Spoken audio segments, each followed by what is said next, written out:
तो ये सीरीज का आज दूसरा वीडियो है। इससे पहले वाला अगर वीडियो आपने नहीं देखा तो उसका लिंक इस वीडियो के डिस्क्रिप्शन में है, जाइए चेक करिए और उसे ज़रूर देखिए। हम लोग जो है प्रीवियस ईयर पेपर कर रहे हैं, तो प्रीवियस ईयर के जो क्वेश्चंस है 2017 के क्वेश्चंस कर रहे हैं, क्योंकि पहले आपको इजी क्वेश्चन कराना ज़रूरी है। 23 में क्वेश्चन का लेवल काफ़ी टफ था, 17 में काफ़ी आसान था, लेकिन 17 में जो मैथ्स के क्वेश्चन थे वो टफ थे और 23 में जो मैथ्स के क्वेश्चन थे वो ईजी थे। और वहीं पे रीजनिंग में उल्टा था उसका, यानी कि रीजनिंग में इजी था 17 में और 23 में टफ था। तो कुछ क्वेश्चन हम लोग देखते हैं भाई कि शुरू में इजी देखना जरूरी है ताकि आपका एक तरह से माइंड जो है फ्रेश हो जाए, फिर उसके बाद धीरे धीरे मैं टफ की तरफ जाऊंगा। तो शुरुआती जो वीडियोस रहेंगे वो इजी वीडियोस रहेंगे, ठीक है। तो इस तरह का फिगर जो होता है, एम्बेडेड फिगर के ऊपर क्वेश्चन बहुत सारे पूछे जाते हैं और ये क्वेश्चन जो है मेरे दोस्त 23 में भी पूछे गए थे भर के एग्जाम के अंदर और 17 में भी पूछे गए थे। कम से कम 10 से 12 क्वेश्चन इस टाइप के पूछे गए थे फिगर वाले 2023 में भी। तो देखते हैं कैसे करना रहता है। अब देखो ये सेम टू सेम फिगर कहीं आ रहा है क्या इसके अंदर, फिक्स है ना। इसके अंदर चेक करो कि ये वाला फिगर जो है कहीं नजर आ रहा है क्या, कहीं फिट बैठ रहा है क्या, ये हमें चेक करना है। तो अगर मैं फिट बैठने को चेक करूं तो मेरे दोस्त आप गौर करोगे तो यहां पर ऐसा कुछ बन नहीं रहा है, ठीक है। ये सिंबल में दिखना चाहिए, तो कहीं बन नहीं रहा, इसमें भी नहीं बन रहा है, इसमें भी नहीं, इसमें भी नहीं, लेकिन यहां पर अगर आप गौर करोगे दिख रहा है आपको, हाँ भाई दिख रहा है और ये पूरा का पूरा सेम टू सेम नजर आ रहा है अपने को। तो ऑप्शन जो है हमारा डी जो होगा यही हमारा क्या होगा, राइट आंसर होगा। इस तरह से चेक करना रहता है। बहुत मिनटों में सवालात हो जाते हैं, मिनटों में भी नहीं सेकंडों में हो जाते हैं सवालात, ठीक है। तो ये सारे क्वेश्चन जो होते हैं एग्जाम के अंदर आपके टाइम बचाते हैं। कुछ क्वेश्चन टफ होते हैं तो यहाँ पर टाइम बचता है, तो टफ वाला जो क्वेश्चन होता है ना वहां पर आपको फायदा मिलता है। तो इजी क्वेश्चन में आपको टाइम बचाना है। ये वाला क्वेश्चन देखिए जरा, अलमारी, सोफे और फर्नीचर की मदद झेल में से कौन सी नुमाइंदगी करता है? Which one of the following represents अलमीरा, सोफा एंड फर्नीचर? तो कैसे रिलेट हो सकता है? अगर हम लोग एक डायग्राम के जरिए तीनों को रिलेट करना चाहें, तीनों को कनेक्शन फिट करना चाहें, तो कौन सा डायग्राम फिट बैठेगा, बेहतर रहेगा, मुनासिब रहेगा? तो तीनों एक दूसरे से जुड़े हैं, ये बात तो ठीक है, लेकिन ऑप्शन नंबर बी हमारा नहीं आ सकता। फर्नीचर के अंदर सोफा, सोफा के अंदर अलमीरा, ऐसा तो हो नहीं सकता, इसलिए ऑप्शन नंबर सेकंड हमारा नहीं होगा। तीनों अलग चीजें तो बिल्कुल तीनों अलग चीज नहीं है, ये भी नहीं आएगा। और यहां पर देखो ऑप्शन जो है 2 बार डी आ गया है, तो ऑप्शन जो है आपका डी आना चाहिए। डी हमारा क्या होगा, राइट आंसर होगा। डी क्या होगा, राइट आंसर होगा। तीनों एक दूसरे से कनेक्ट करते ये बात नहीं चलेगा। फर्नीचर जो होता है, फर्नीचर का ही एक पार्ट है, क्या है, सोफा भी फर्नीचर में ही आता है, अलमीरा भी फर्नीचर के अंदर ही आता है, इसलिए हमारा जो राइट आंसर होगा, हमारा राइट आंसर ऑप्शन डी हमारा जो होगा राइट आंसर होगा, ठीक है।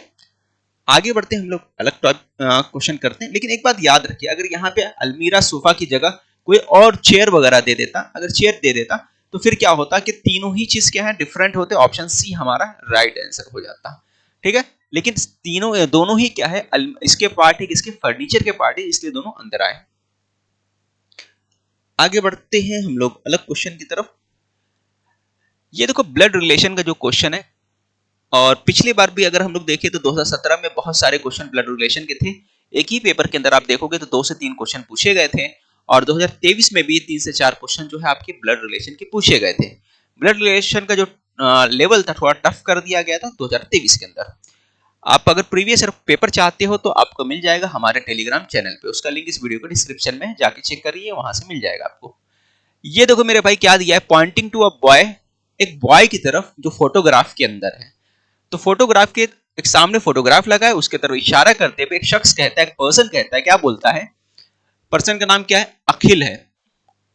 तो अखिल क्या बोलते हैं भाई साहब, हमारे जो दोस्त अखिल है वो बोलते हैं कि जो सामने तस्वीर में है ना, ये तस्वीर में जो लड़का है, ही इज द सन, वो कौन है, सन है।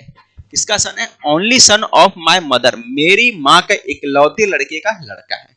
कौन है, मेरी माँ का। ये तो तस्वीर में जो बंदा है, ये बंदा मेरी माँ का, किसका, मेरी माँ का इकलौता। उसकी जगह आप खुद को रखिए, अखिलेश की जगह किसको रखिए, आप खुद को रखिए। अखिलेश की जगह अखिलेश यादव मत पहुंच जाइए, अपने आप को रखिए। ये जो सामने तस्वीर में जो बंदा है, जो लड़का है, वो मेरी माँ के इकलौते लड़के का है ना, यानी मेरी माँ का इकलौता लड़का कौन होगा, मैं ही होगा ना, उसका लड़का है, यानी मेरा लड़का होगा। तो मेरा लड़का बोले तो कौन हो गया, वो मेरा सन है, वो मेरा सन है। तो मतलब क्या है, अखिल का जो है, जो अखिल है यहाँ पर, अखिल, मैं तो अखिलेश बना दिया इसको, अखिल का जो लड़का वो बॉय क्या रिलेट करेगा, अखिल क्या रहेगा, उसका फादर रहेगा कि ब्रदर रहेगा, फादर रहेगा, क्या रहेगा, फादर रहेगा, ठीक है। How is Akhil relate to that boy, तो अखिल क्या हो गया, उसका बाप हो गया, फादर हो गया। आप ऐसा भी बना के सॉल्व कर सकते हो, डायग्राम के जरिए भी सॉल्व कर सकते हो कि ये जो समझ लो कि यहाँ पे बंदा जो है अपना अखिल जो है, अखिल यहाँ पर है, ठीक है। अब यहाँ पे मान के चलो अखिल है, अखिल यहाँ पर है, जो इस तरह से आप बना सकते हो स्क्वायर शेप के अंदर, जो आपका मेल बंदा रहेगा उसकी तरफ इशारा करेगा। तो यहाँ पर जो है ये लड़का है, ठीक है। He said son of only son of my mother, मेरी माँ का, इसकी माँ का कौन हो गया, इसकी माँ का, अखिल की माँ का, तो इसकी माँ कौन हो गई, यहाँ पे इसकी माँ हो गई अखिल की, ठीक है। अखिल की माँ के इकलौता लड़का, तो इकलौता लड़का कौन होगा, अखिल ही होगा ना, इकलौता लड़का अखिल, इकलौता बोलता तो अखिल ही हो गया, क्योंकि अखिल बोला मेरी माँ का इकलौते लड़के का, मेरी माँ का इकलौता लड़का, यानी अखिल खुद हो गया, उसका क्या है, लड़का है, उसका क्या है, लड़का है। कौन लड़का है भाई उसका, उसका लड़का ये वाला बंदा है, ये तस्वीर में बंदा है, जो तस्वीर में बॉय है, इसका लड़का है, ठीक है। तो क्या हो गया, तो जाहिर सी बात ऊपर की तरफ है, तो इसका क्या होगा, ये फादर हो जाएगा, और ये क्या हो जाएगा भाई, ये सन हो जाएगा, ठीक है। ये फादर है तो आपका उसका क्या होगा, सन होगा, तो अखिल क्या हो गया, अखिल हो गया आपका फादर हो गया। इस तरह से भी आप कर सकते थे, और डायरेक्ट ओरल भी कर सकते थे, ये आपके ऊपर डिपेंड करता है कि आपका दिमाग कितना चलता है, ठीक है। तो यहां पर हो गया अगला क्वेश्चन, हॉकी गेम, हॉकी क्या है, एक गेम है। तो इसी तरह ऑप्शन देख के बताइए कि परफेक्ट ऑप्शन क्या जमता है अपने को। तो फूड जो होता है, फूड मिलता है होटल पे नहीं भाई, और जगह पे मिल सकता है। लैटिन एक लैंग्वेज है, लैटिन क्या है, एक लैंग्वेज है, लैटिनी जबान जिसको बोलते हैं हम लोग। तो लैटिनी जबान क्या है, एक जबान है, लैटिन क्या है, एक जबान है। इसी तरह कट सीजर हो गया, है ना, सीजर से कट करते बिल्कुल नहीं, और भी चीजों से कट कर सकते हैं। कप टी, तो बेहतर जो बादल नजर आ रहा है, ठीक है, बेहतर ऑप्शन जो नजर आ रहा है हम लोगों को, ऑप्शन नंबर सेकंड ही नजर आ रहा है। जिस तरह से गेम क्या है, हॉकी क्या है, एक गेम है, इसी तरह लैटिन क्या है, एक लैंग्वेज है, एक जबान है। अब देखिए इस क्वेश्चन को कैसे करना है। P stand for minus, P जो है माइनस के लिए, पी क्या है, माइनस के लिए, पी का काम क्या है, माइनस है भाई। पी जहां भी रहेगा वहां पे आप क्या समझोगे, माइनस है। इसी तरह जहां क्यू रहेगा उसको मल्टीप्लाई समझ लोगे, जहां आर रहेगा वहां पे आप क्या समझोगे, डिवाइड समझोगे, क्या समझोगे, डिवाइड का साइन है। इसी तरह जहां एस रहेगा उसको क्या समझोगे आप, प्लस का साइन समझोगे। तो what is the value of the given equation, तो गिवन इक्वेशन का वैल्यू क्या होगा ये अपने को मालूम करना, बहुत आसान क्वेश्चन है, ठीक है। बस आपको रिप्लेस कर देना है कि जहां क्यू है, क्यू को रिप्लेस किससे करोगे, मल्टीप्लाई से, तो ये 4 हो गया, मल्टीप्लाई हो गया। फिर उसके बाद क्या करोगे आप, 3 लिख दिया आपने, पी को आप रिप्लेस कर दोगे, तो पी रिप्लेस किससे हो जाएगा मेरे भाई, पी हो जाएगा माइनस से, तो आपने यहां लिख दिया माइनस। फिर उसके बाद क्या देखोगे, 12 आ गया।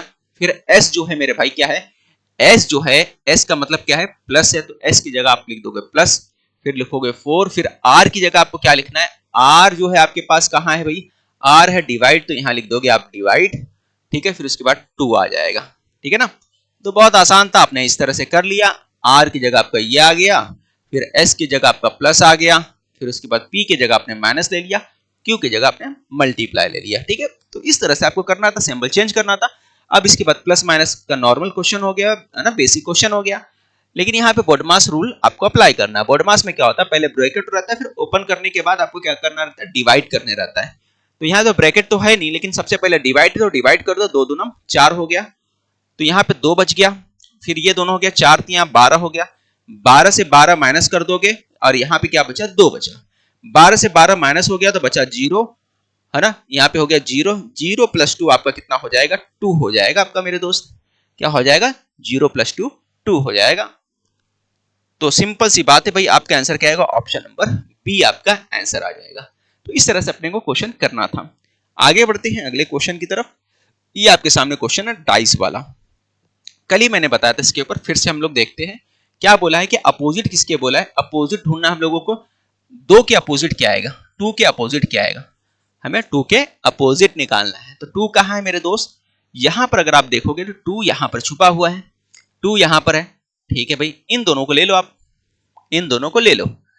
तो क्या करने का, इन दोनों में कॉमन देख लो, यहाँ पे कॉमन क्या, 6 कॉमन है, इन दोनों में क्या है, 6 कॉमन है।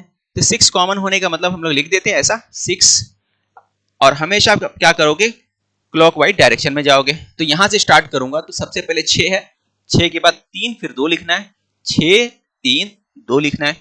फिर उसके बाद यहां पे स्टार्ट करोगे तो यहां पे भी क्लॉकवाइज डायरेक्शन में जाओगे आप। तो क्लॉकवाइज डायरेक्शन में अगर आप जाओगे तो यहां पर क्या आएगा, यहां पर आएगा आपका 6 4 5 आएगा। क्या आएगा, 6 4 और 5 आएगा। ठीक है, अब अपोजिट बोला है तो अपोजिट बताइए मुझे क्या आएगा। 2 के अपोजिट क्या आएगा, 2 के अपोजिट 5 है, 2 के अपोजिट क्या है 5 है, तो हमारा आंसर क्या आएगा, ऑप्शन बी हमारा आंसर आएगा। अच्छा, अगर सवाल में पूछ देता 6 के अपोजिट क्या आएगा, 6 के अपोजिट क्या आएगा, तो 6 के अपोजिट मेरे दोस्त जो बच्चा नहीं है, यहाँ पे जो बंदा नहीं है, कौन सा नंबर नहीं है, तो आप बोलोगे सर यहाँ पर तो मुझे 4 भी दिख रहा है, 5 भी दिख रहा है, 2 भी दिख रहा है, 3 भी दिख रहा है, क्या नहीं हमारे पास, 1 नहीं है। तो हमारा आंसर होगा 1। इसको हम छोड़ देंगे, इसकी जगह हम लोग क्या कंसीडर करेंगे, क्या समझेंगे, 1 समझेंगे।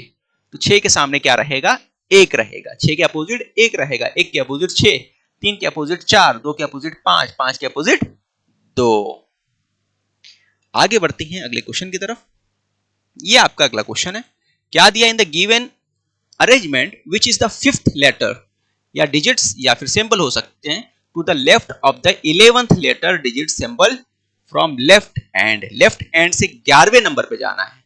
तो लेफ्ट एंड से 11वें नंबर पे अगर मैं जाऊं, 1 2 3 4 5 6 7 8 9 10 11, 7 जो है 11वें नंबर पे आ रहा है। फिर से चेक कर लेता हूं, 1 2 3 4 5 6 7 8 9 10 11 12 13, तो 11 तक आ गया हम लोगों ने। तो 11 पे 7 आ रहा, यहां से कितना नंबर बोल रहा है, 11 से आपको जाना है 5वें नंबर पे। कितना बोला है, फ्रॉम लेफ्ट 5वें नंबर पे, 1 2 3 4 5, तो 5वें नंबर पे क्या आएगा, टी जो आ रहा है आपका 5वें नंबर पे आ रहा है। क्या आ रहा है, 5वें नंबर पे टी आ रहा है। तो हमारा आंसर क्या होगा, ऑप्शन बी हमारा आंसर होगा। ठीक है, क्लियर, बस ऐसे ही करना था आपको क्वेश्चन। तो आज के लिए बस इतना ही, मिलते हैं अगले वीडियो में। छोटे छोटे वीडियोस आपको मिलते रहेंगे, थोड़ा थोड़ा आपको प्रैक्टिस होता रहेगा और आपको समझने लगेगा कि किस तरह के क्वेश्चन एग्जाम में पूछे जाते हैं। तो नए हैं तो चैनल को सब्सक्राइब करना ना भूलें। मिलते हैं अगले वीडियो में।